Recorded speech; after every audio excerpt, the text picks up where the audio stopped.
जय श्री सीताराम।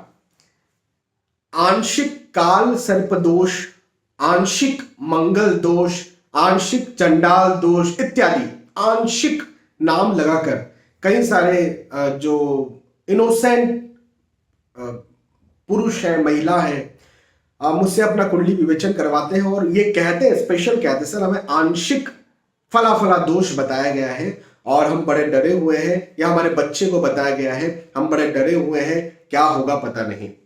और जब मैं उनकी कुंडली में देखता हूं तो ऐसा कोई दोष मिलता ही नहीं है। एक्चुअली आंशिक नाम का कोई दोष होता ही नहीं है। हाँ जी, आप बिल्कुल सही सुन रहे हैं।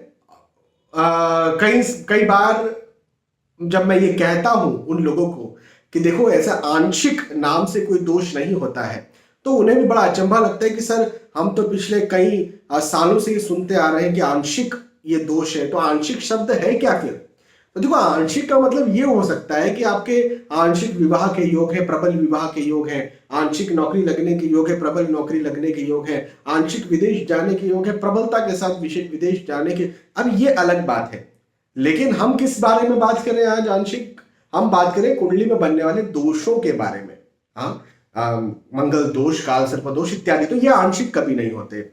तो आंशिक जब नहीं होते हैं तो ये बना कैसे दिए गए, और बना दिए गए तो किस आधार पर बनाए गए और किस आधार पर नहीं होते हैं? तो हाँ, इसी बात को समझाने के लिए आज मैंने ये वीडियो आपके सामने रखा है, बनाया है। तो देखिए, सबसे पहले मैं आपको लॉजिक बताता हूं कि आंशिक बनता कैसे है, जो मैं नहीं बना रहा हूं लेकिन बनाया कैसे जाता है वो मैं आपको बता रहा हूं। काल सर्प दोष कई सारे लोगों को पता है कि भाई राहु और केतु जो है, आप में से कई सारे दर्शक ऐसे होंगे जिन्हें काल सर्प दोष क्या होता है ये पता है, नहीं पता है।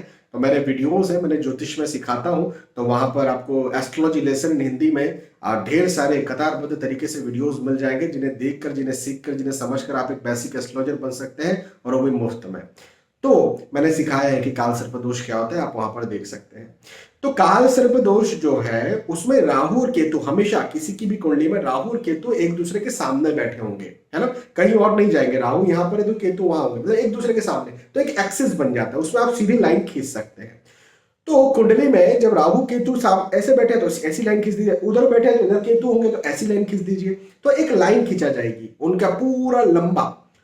तो उसके एक तरफ जब सारे ग्रह हो जाएंगे और एक तरफ पूरा खाली हो जाएगा, तो उसको कहा जाता है कि भाई इनकी कुंडली में काल सर्प दोष बन गया। ऐसे कई सारे अलग अलग प्रकार के काल सर्प दोष होते हैं, लेकिन फिर भी ये जो काल सर्प दोष है इसके नाम पे डराया जाता है।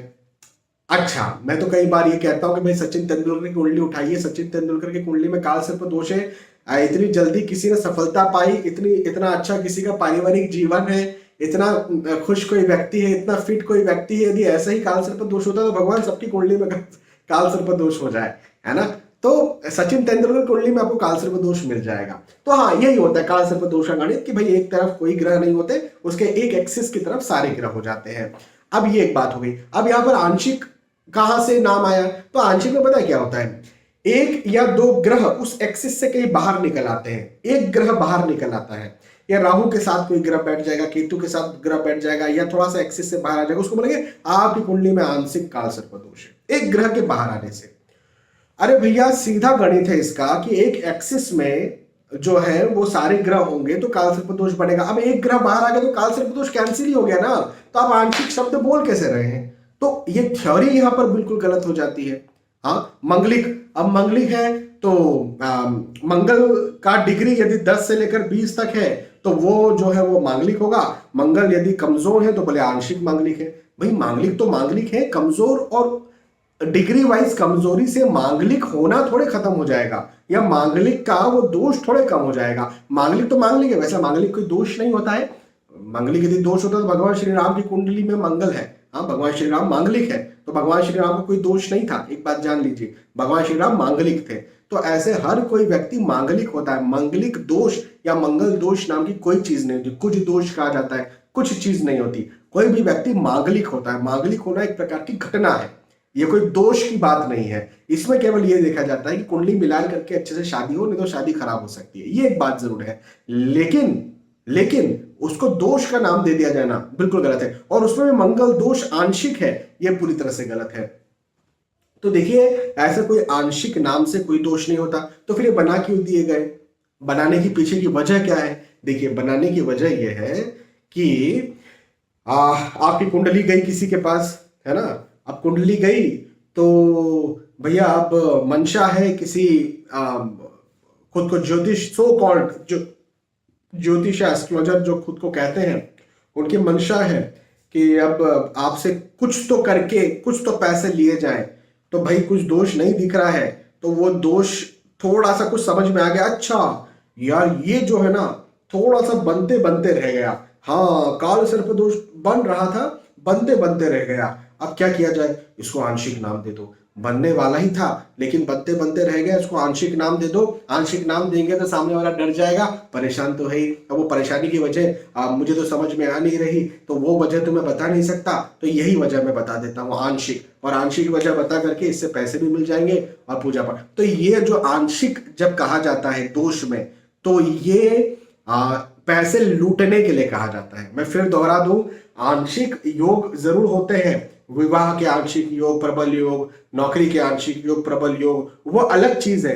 और घटनाओं की बात हम यहाँ पर नहीं कर रहे, लाइफ में इवेंट्स जो होते हैं उसके आंशिक योग होते हैं, उनकी बात हम नहीं कर रहे, हम कुंडली के दोषों की बात कर रहे हैं, उसमें आंशिक नहीं होता। मैं इस बारे में समझा रहा हूं। हाँ, तो लूटपाट की मंशा से ही आंशिक नाम दे दिया जाता है। मैंने तो कई सारी कुंडलियों में ये पाया है कि एक्चुअल में कोई दोष दिखता ही नहीं है, मंगलिक कोई है ही नहीं, और उसको आंशिक बोल करके और कुछ भी फिजूल का तथ्य दे दिया गया। आंशिक में तथ्य तो मन से दिए जा सकते हैं, प्रबल में तथ्य देना पड़ेगा कि भाई ऐसा ऐसा प्रबल योग होता है। आजकल तो लोग जो है बहुत ज्योतिष सीख गए हैं, इनको तो झूठा तर्क दे नहीं सकते, तो भाई ये सही तर्क बताना पड़ेगा। आंशिक है तो आंशिक में कुछ भी मनगढ़ंत तथ्य लगा करके और पैसे ले लिए जाए। तो आंशिक लूटपाट की मंशा से बनाया गया है, आंशिक योग का कहीं जिक्र नहीं है, या आंशिक दोष का एक्चुअली कहीं जिक्र नहीं है ना? अच्छा, आंशिक योग अच्छे वाला कभी नहीं कोई बोलेगा, आंशिक दोष बुरे वाले जरूर बताए जाएंगे। जैसे ऐसा नहीं बोले आपकी कुंडली में आंशिक गज केसरी योग है, ऐसा नहीं बोले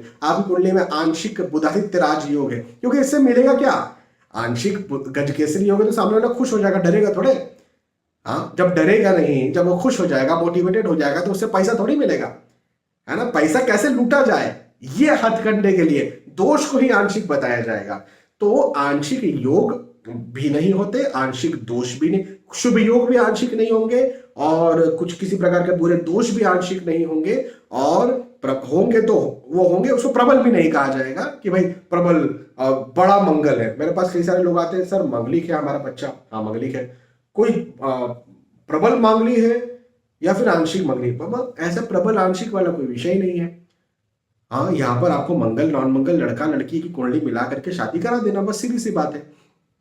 अब ऐसे में आंशिक मंगलिक है तो आंशिक ही लड़की मांगलिक लड़की ढूंढेंगे, प्रबल मांगलिक है तो प्रबल ही मांगलिक लड़की ढूंढेंगे, भैया शादी नहीं होगी ऐसे में। तो भाई एक मांगलिक व्यक्ति को दूसरा मांगलिक व्यक्ति सही मिल जाए, यही बहुत बड़ी बात होती है। मैं रात दिन कुंडली एनालिसिस करता हूँ और मैच मेकिंग करता हूँ, यही बहुत बड़ी बात है कि कोई एक व्यक्ति मांगलिक है और दूसरा व्यक्ति दूसरी लड़की, जैसे एक लड़का मांगलिक है और दूसरी लड़की मांगलिक ढूंढा जाए, अच्छी लड़की ढूंढा जाए, यही बहुत बड़ा टास्क होता है। और उसमें भी अब ये कह दिया जाए कि मांगलिक भी है तो दो प्रकार की मांगलिक, एक आंशिक मांगलिक, एक प्रबल मांगलिक, घोर मांगलिक। प्रबल और घोर का है, एक घोर मांगलिक, एक आंशिक मांगलिक। अब घोर है तो उसके लिए घोर लड़की ढूंढो, आंशिक है तो उसके लिए आंशिक लड़की ढूंढो। अब तो भैया गया, विवाह होगा ही नहीं। तो ये आंशिक घोर वाला कोई विषय नहीं है, होगा तो दोष होगा, नहीं होगा तो दोष नहीं होगा। अब वो दोष भी होगा तो वो भी कई बार कैंसिल हो जाता है। हाँ, तो डरने की बात नहीं है। मैंने कहा ना कि सचिन तेंदुलकर की कुंडली में काल सर्प दोष है। अब वो सामान्य जो सो कॉल्ड एस्ट्रोलॉजर्स हैं उनकी भाषा में कहूँ तो घोर काल सर्प दोष है सचिन तेंदुलकर की कुंडली में। और यदि ऐसा दोष हो और इतनी जल्दी सफलताएं मिले, इतनी अच्छा वैवाहिक जीवन रहे, इतने अच्छे बच्चे रहे, इतने अच्छा पारिवारिक जीवन रहे, इतनी प्रतिष्ठा रहे, इतना धन रहे, इतना अच्छा स्वास्थ्य रहे, तो भगवान करे सबको इस प्रकार का घोर दोष हो जाए, है ना? तो ऐसा कुछ नहीं है, बहुत सारे कैंसलेशंस भी हैं। और यदि आपको कह दिया गया है कि आपकी कुंडली में इस प्रकार का दोष है, तो वो दोष हो करके भी हो सकता है कुछ और अच्छी चीज हो जो उसको खत्म कर रही होगी। आपका जन्म अमावस्या का है तो ये घोर दोष लग गया। मेरा खुद का जन्म, मैं अपनी बात कर रहा हूँ, मेरा खुद का जन्म अमावस्या का है, कोई दोष नहीं है। मैं आपके सामने अच्छे से बात कर रहा हूँ। आज इतने सालों से आप मुझे देख रहे हैं, मेरे पुराने से पुराना वीडियो देखिए, कहीं भी मैं आपको, और रोज वीडियो बनाता हूँ, कहीं भी मैं आपको ऐसा बीमार लग रहा हूँ, डिप्रेस्ड लग रहा हूँ, कुछ लगा क्या? कुछ नहीं लगा। अच्छे से हंसकर बड़ी विनम्रता के साथ आप सभी से बात करता हूँ। कोई कमी, ठीक है, कमी हर किसी में होती है, मैं ये नहीं कह रहा मैं बहुत महान हो गया, लेकिन ऐसा भी तो नहीं है कि कोई दोष के कारण कोई कमी आप मेरे अंदर निकाल दें, ऐसा भी तो नहीं है। माता लक्ष्मी, स्वयं माता लक्ष्मी जी, जिनके पीछे पूरा संसार है, जिनकी आराधना पूरा संसार करता है, वो, उनका जन्म अमावस्या का है। भाई माता लक्ष्मी जी का प्रकट कब हुआ था? अमावस्या पर हुआ था, है ना, जब दीपावली हम मनाते हैं। हाँ, तो ये बहुत सारे ऐसे दोष होते हैं, बहुत सारे ऐसी चीजें होती है जिसके ऊपर कोई अच्छी चीज कुंडली की हावी हो जाती है और वो उस पर रूल करती है, जिसकी वजह से उन दोषों का बुरा प्रभाव भी नहीं पड़ता। तो बहुत सारी बातें होती हैं। केवल एक दोष को लेकर के मैं आपके जीवन को पूरा खराब बता दूं, ऐसा नहीं होता। चिंता मत कीजिए, अच्छे से कुंडली विवेचन करवाइए, अच्छे एस्ट्रोलॉजर से करवाइए। मैं ये नहीं कहता मेरे पास आइए, मैं ये नहीं कहता कि मैं बहुत अच्छा हूं, दूसरा कोई नहीं है। आप अच्छा एस्ट्रोलॉजर देखिए, आपका दिल क्या कहता है उसको दिखाइए, और आंशिक नाम की कोई चीज नहीं होती, बस इस बात का ध्यान रखिए। बहुत बहुत धन्यवाद। फिर मिलते हैं आने वाले वीडियोस में, आने वाले एपिसोड्स में। तब तक के लिए आज के समय आपसे विदा चाहता हूं। जय श्री सीताराम।